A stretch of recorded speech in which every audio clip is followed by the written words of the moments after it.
Hello, hi guys! Magandang hapon sa inyo lahat. This is Shimpo Masigari Channel, a faith healer, also mata reader. So ngayong hapon natatigan natin na nagsasabihin sa inyo ng ating mga gabay. This is weekly gabay for the month of September 19 hanggang September 16 hanggang September 22 for the sign of Gemini. So, Gemini, welcome to my channel. Ano kaya ang messages, advices, and spirit guides ang ating masasaga for today's video? Kanino naman kayang energy or kaganapan sa buhay ng mga Gemini ang ating mahagilap? So, guys, this reading sa journey din lamang hindi lahat makaka-resonate. Kunin lamang pa makaka-relate sa inyo and comment down below kung kaninong energy ang ating nasagap. And of course, don't forget to like and subscribe my channel and hit the notification bell for more videos updates. Sa mga hindi pa po nakakapag-subscribe sa aking channel, please click niyo pa subscribe button dyan sa baba for all bell para updated kayo sa mga videos na i-upload natin every time in every moment. So guys, kumapit-kapit ka dahil ito na mensahe sa'yo ng ating mga gabay. Angel Spirit Messages, ano ang pinakamensahe sa'yo ng ating gabay para sa mga ating kapatid ng Gemini? There's a 7 of Wands. Protections. Protection. At the same time, there's a Knight of Swords. Magiging mabilis daw tong eksena na to. So, there's a fast movement coming in for you with clear informations. And of course, there's a Three of Cups. There's a celebration coming in. May celebration and there's a party that brings you a fulfillment. No, may kataparan sa mga pangarap mo dito. At the same time, there is a Knight of Pentacles. There's a secure about sa finances. Kailangan maging secure ka at kailangan magkaroon ka ng practical and logic, no? Pagdating sa pera, kailangan maging wais ka. And of course, there's a Page of Wands. There's a good news coming in for you. May magandang balitang nag-aantay sa'yo. And of course, what is a 7 of Wands? There's a 4 of Pentacles, represent a protect your power, protect your energy. Kailangan there's a 7 of Wands na kailangan mo protection ng yung finances mo. Budgeting, you know? What is the Knight of Swords? And of course, there is a High Priestess. There's an unexpected moment or there's an information na kumbaga bigla ang malalaman with unexpected niya. And of course, there is an information na there's an hidden enemies or there's an hidden agenda.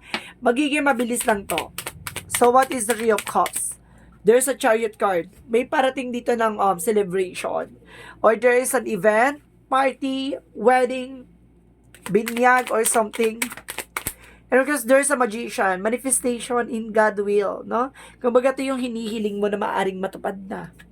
Parang masasabi mo dito, Tina, yes, I got it, diba?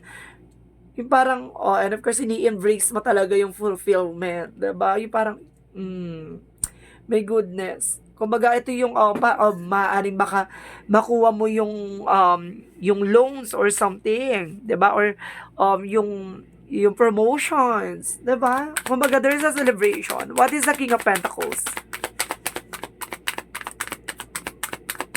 What is the King of Pentacles? Okay, there's a Six of Pentacles. Magtutuloy-tuloy na raw about sa finances. What is the Page of Wands? There's a Devil card. There's a good news, no? Ano tong good news na to pagdating sa Devil? Pati yung demonyo susuko, ganun. Or yung demonyo na to, parang matutuwa sa'yo or something, ganun. Yung parang may balita na, parang let's see. What is the 7 of Wands and the 4 of Pentacles? There's a default card. Leap of faith, no? Magtiwala ka lang sa sarili mo na kaya mong makuha yung naman ang gusto mo, no? Yung pag-ipunan o mabili with the Knight of Wands, no? Kailangan mo lang habaan ng pasensya mo. There's an unexpected moment na mangyayari. Pero, kumbaga, para susubukin dito yung yung pasensya or haba ng pasensya. What is the Three of Cups and the Chariot card? There's a Three of Pentacles, celebration, and of course, collaboration, teamwork. Kailangan mo talaga dito ng teamwork. What is the Knight of Cups, the Magician? Represent Okay, a Four of Cups. Kumbaga, re-evaluate, analyze, no? Kailangan mo munang i-analyze yung bagay-bagay. Kumbaga, there's a fulfillment. Pero, syempre, kailangan mo munang pag-isipan, no? What is the Nine of Pentacles and the Six of Pentacles? Okay, there's a Page of Pentacles. Manifestation. May mga bagay na ma-manifest ka dito. What is the Page of Wands and of course the Devil? There's a King of Sword. Kumbaga, maging matalas at wais ka dito, no? Maging matalas at wais ka dito kasi meron dito susubukin ka about sa ano, itong balita na to baka it's a scam or something. What? Get my information. Para may something dito na ano. See the Four of Wands. There's a celebration, union. Okay, there's an obsession. May taong kumbaga may taong may gusto sa'yo, no? Or, ito yung, it's a past person. Let's see what it is a past person. See, there's a moving on. Pero naka-move on ka na eh, no? First, there's a, siguro it's a devil energy is an attitudes. Or there's a beliefs, no? Kumbaga, makaka-move on ka naman dito sa isang situations, no? Or naka-move on ka na dito sa tao na to. So, let's see what is the overall. What is the overall? Ang daming ganap. And of course, there's a Ten of Pentacles. See? There's a long-term success and long-term investment. And of course, there's an happiness. Diba? Siksik-liglig na gumapaw na finances and of happiness. Diba? And of course, there's a the Moon card. There's a dreams. Diba? Dreams and of course, information. May mga information ka pang makukuha dito. And a Hermit card with a soul searching and soul enlightenment. With the King of Wands, there's a confident. And of course, there's a the Sun card in the power of the dead. So, something clarity dito ha. Ibig sabihin dito, parang ang ganda ng energy mo dito. Dito na, naka-line up yung mga mangyayari with the happiness, with long-term success and long-term investment. Kumbaga, parang nakawala ka na dito sa devil energy. Ito yung balita na parang susubukin ka or something, pero there's a celebration. Wais ka na eh. Naka-move on ka na. Diba? What is the devil dito? It's all about. Let's see. What is the devil? Bila ko na curious. With the Five of Pentacles. Okay. Kumbaga, sinubukan kanyang lokohin pagdating dito. Kumbaga sinasabi dito, yun sinasabi ko maging wais, 'di ba? Kumbaga sinubukan kang lokohin or linlangin pagdating sa finance. Baka there's a celebration eh. So ibig sabihin about sa pera. Kumbaga siguro may bibentang ganto or may bibiling ganto or something ganon. Or baka about sa online business or about sa there's an online scam or something. Basta susubukan kang linlangin pagdating sa finances pero hindi ka nagpa-auto kasi naranasan mo na 'di ba? Parang nangyari na sa from the past pero wais ka na ngayon, mauta ka na. Sa powerful eksena dito. Kumbaga, ang ganda na eksena, pinoproteksyonan mo yung pera mo dito. Alam mo na kasi yung mangyayari. At the same time, there's a new beginning coming in for you. And of course, nakahaba patient. Kumbaga, kalmado ka rin at the same time. Kumbaga, ang ganda ng energy about sa outcome mo. Ang outcome mo is a long-term success and long-term investment with the happiness and dream coming true. That information that brings you into success. And I'm confident. Ngayon, confident ka na. Ay, kumbaga, kalmado nga talaga yung galawan mo dito, teha. Lakas ng energy mo dito. So, what is the Yin and Yang Oracle card? Yin and Yang Oracle card. There's a toxicities. Yung pattern. Diba? Yung toxic energy or something. Kumbaga na ano mo na napakawalan mo na. And there's a present, abundance, and a gratitude. Ngayon, kumbaga, nandito ka na sa present of abundance eh. Diba? Nandito ka na sa current situation mo na you are a good, parang good situation. At the same time, there's a higher self activation. See, parang nakita mo na yung higher good, higher self. And of course, parang yung sarili mo na parang malino na yung utak mo, yung parang hindi kumbaga malinis na yung utak at isip mo na parang kumbaga nangyari na about sa toxicities from the past. Ngayon kumbaga nalinis at talaga nasa iaayos mo na yung sarili mo, na-activate mo yung about sa spirituality mo. No, kumbaga, there's an inner voice. Kumbaga, nakikinig ka na sa mga paalala, mga signs of synchronicities. And of course, parang ginawa mo sentro si God dito. Kasi there's a higher self na nakita mo sa sarili mo. Diba? Ngayon parang natutuklasan mo na, na-discover mo na sa sarili mo yung mga bagay na dapat mong gawin. Maging aware and conscious. And of course, kumbaga, maging kalmado. 'Di ba? Power. So, what is the love oracle card? Taring mo dito. In fairness. Ganda ng reading mo dito. What is the love oracle card? There's a boat. Oh, see? Closure issues. Na-close mo na yung issues about sa mga toxicities. Ngayon, naka-move on ka na. And of course, receiving what you need. No? Progression. At the same time, there's a lightning. Surprises. Diba? There's a sudden changes and transformation. And of course, parang sinasabi dito na, kumbaga, abandonment issue, tapos ka na doon. And of course, there's a, kumbaga, the relationship is over, no second chances. Parang, kumbaga, yung growth and transformation sa buhay mo, nangyari na. Diba?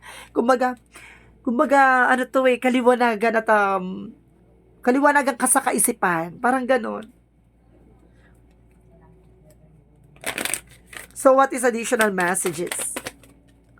There's a doubt, no? Kumbaga, yun lang ang alisin mo, yung doubt. Minsan, nagkakaroon ka ng alinlangan. Pero minor lang naman kasi yan. So, it's a good part. So, what is additional messages?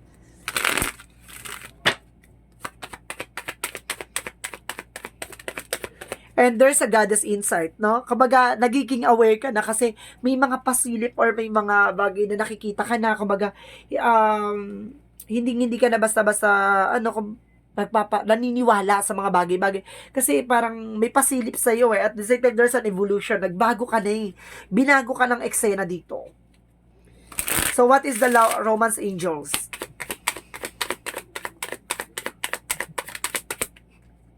And of course, there's healing family issues. See, at the same time, nagkaroon pa ng healing about sa family.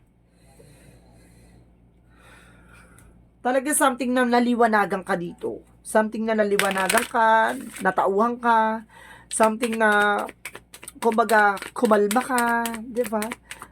And of course, door to romance. May pintuan para sa romance dito. And of course, there's a temple of path. There's a discoveries. Diba? Kumbaga na-discover mo na kaya paganda na paganda yung eksena. At the same time, there's an angel of love. Diba? There's a love of fears. Talagang ang labang talagang nananaig sa eksena mo. At the same time, there's a gossip. Pinagchichismisan ka behind your back, dead ma ka. Diba? And of course, there's a discovery talaga. Marami ka pang nadidiscover. Pero parang yamadong-yamado mo, no? Unawang-unawa mo. Pinag-uusapan ka, dead ma. Ginagawa ka ng eksena, dead ma. Ginagawa mo ng solusyon. Kumbaga parang nilalaro mo na yung eksena ngayon. Kasi alam mo na. Naunawaan mo na. Diba? And of course, step out of your comfort zone. Diba? Ayun pa, isa pa yan. Baka may mga bagay na parang yun yung kailangan confident, no? Yung kanina sinabi ko rin dyan kanina, kailangan mo ng confident. Baka isa yun sa nagkakaroon ng struggle sa'yo, yung doubt and confident. Ganon. At the same time, there's an hold your vision. Lagi mong pakakatandaan na kung ano yung pumasok sa isip and of course sa intuition mo, panghawakan mo yon. Kasi there's a signs of synchronicities na hinahatid sa'yo ng angel spirit. So what is Archangel Michael messages? And of course, there's that honor and trust your feelings. Diba? Magtiwala at maniwala ka lang dyan at sa nararamdaman mo. Hindi ka niyang bibiguin. And of course, energy healing works. Some of you talagang pinagaling ka talaga ng ating may kapal dito. Sa ating nangyayari sa kasalukuyan mo.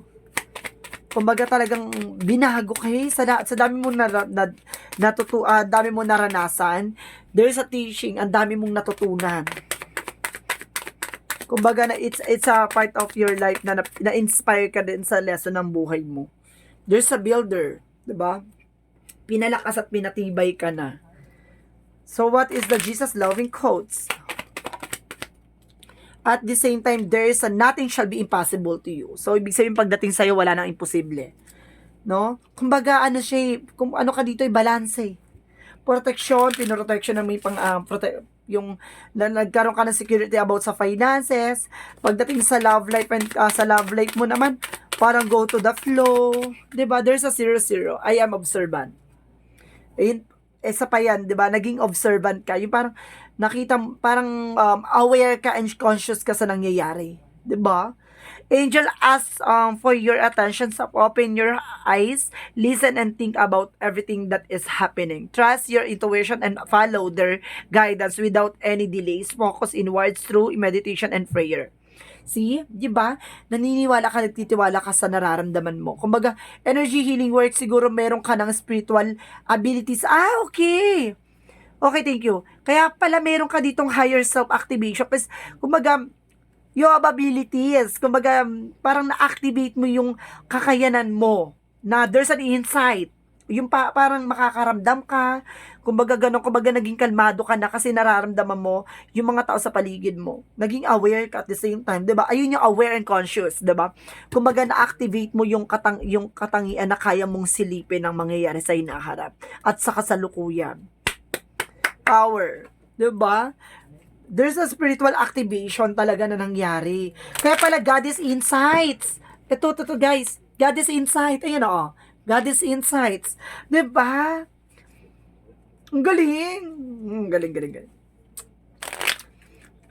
And of course, observant. O, see? Kumbaga talagang sinasabi dito na parang there's some information na parang about sa spirituality mo na talagang binuksan ang kakayanan mo. Diba? What is the messages of life? I have faith in my life. Today I give myself to life. I live in the here and now without concern for tomorrow, because God is always near and will never let me fall. My faith surround me with the light. No matter the circumstances, I let go, having faith. The light will always provide that what is most beneficial for my soul. Alam mo, nagtitiwala ka kay God, nagtitiwala ka sa buhay mo, kung ano man ang meron sa'yo. Kumbaga, unti-unti mo na kasing naunawaan. 'Di ba? Nakikita mo at nararamdaman mo kung ano yung mangyayari sa kasalukuyan. 'Di ba? Nagiging aware ka. Maganda tong reading mo. So, this is a weekly gabay for the month of September 16 hanggang September 22 for the sign of Gemini. This reading is a general reading lamang, hindi lahat makaka-resonate. Kunin lamang po makaka-relate sa inyo and comment down below kung kaninong energy ang ating nasagap. And of course, don't forget to like and subscribe my channel and hit notification bell for more videos update. And of course, comment down below your full name, birthday, and of course, location nyo kung asan man kayo ngayon para sa susunod na reading natin. Baka energy mo na ang mahagilap at masagap ng ating gabay. Maraming salamat and see you in the next video. Bye-bye and babush!